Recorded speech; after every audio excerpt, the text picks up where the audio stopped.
Hi ನಮಸ್ಕಾರ. ಇವತ್ತು ಅಮೆಝಾನಿಂದ ಒಂದು ಪಾರ್ಸೆಲ್ ಬಂದಿತ್ತು. ಬರ್ರಿ ಜೊತೆಗೆ ಅನ್ಬಾಕ್ಸ್ ಮಾಡೋಣ. ಇದು ಮಾರ್ನಿಂಗ್ ಆರ್ಡರ್ ಮಾಡಿದ್ದೆ, ಈವ್ನಿಂಗ್ ಡೆಲಿವರಿ ಆಯ್ತು. ಸೇಮ್ ಡೇ ಡೆಲಿವರಿ ಇತ್ತು.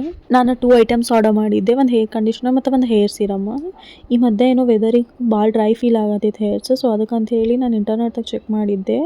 ಇದು ಕಂಡೀಷ್ನರ್ ಬಗ್ಗೆ ಭಾಳ ಹೈಪ್ ಇತ್ತು. ಈ ಮಧ್ಯೆ ನಾನು ರೀಲ್ಸ್ದಾಗೂ ಭಾಳ ನೋಡಿದ್ದೆ. ಸೊ ಅದಕ್ಕೆಲ್ಲ ಟ್ರೈ ಮಾಡೋಣ ಅಂತ ಆರ್ಡರ್ ಮಾಡಿದ್ದೆ. ಲೋರಿಯಲ್ ಪ್ಯಾಲೇಸ್ದು ಒಂದು ಕಂಡೀಷ್ನರ್ ಆರ್ಡರ್ ಮಾಡ್ಕೊಂಡಿದ್ದೆ. ಸೊ ಇದ್ರದ್ದು ಏನಾದರೂ ನಿಮ್ಗೆ ಆನೆಸ್ಟ್ ರಿವ್ಯೂಸ್ ಬೇಕಿದ್ರೆ ಕಮೆಂಟ್ಸ್ ಮಾಡಿ ಹೇಳ್ರಿ. ನಾನು ಟ್ರೈ ಮಾಡ್ತೀನಿ ರೆಕಾರ್ಡ್ ಮಾಡಿ ಹಾಕಕ್ಕೆ. ನೆಕ್ಸ್ಟ್ ಐಟಮ್ ಬಂದಿದ್ದು ಒಂದು ಹೇರ್ ಸಿರಮ್ ಲಿವಾನ್ದು. ಇದರದ್ದು ನಾನು ಫಸ್ಟ್ ಒಂದು ವೈಟ್ ಪಿಂಕ್ ಬಾಟಲ್ಸ್ ಬರ್ತಿತ್ತು, ಅದನ್ನು ಯೂಸ್ ಮಾಡಿದ್ದೆ.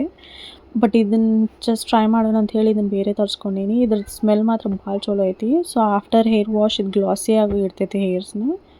ಸೊ ನಿಮ್ಗೆ ಯಾವುದೇ ಆನ್ಲೈನ್ ಪ್ಲ್ಯಾಟ್ಫಾರ್ಮ್ದಾಗ ನಿಮ್ಗಿದು ಆರಾಮಾಗಿ ಸಿಗ್ತೈತೆ ಎರಡು ಪ್ರಾಡಕ್ಟ್ಸು. ನಿಮ್ಗೆ ಏನಾದರೂ ಬೇಕಾದ್ರೆ ಪರ್ಚೇಸ್ ಮಾಡ್ಕೊರಿ. ಐ ಹೋಪ್ ನಿಮ್ಗೆ ಇದು ವಿಡಿಯೋ ಇಷ್ಟ ಆಗೈತಿ. ನೆಕ್ಸ್ಟ್ ಯಾವ ಥರ ವಿಡಿಯೋ ಬೇಕಂತ ಕಮೆಂಟ್ ಮಾಡಿ. ಈ ಚಾನಲ್ನ ಲೈಕ್ ಮಾಡಿ, ಶೇರ್ ಮಾಡಿ ಮತ್ತು ಸಬ್ಸ್ಕ್ರೈಬ್ ಮಾಡಿ.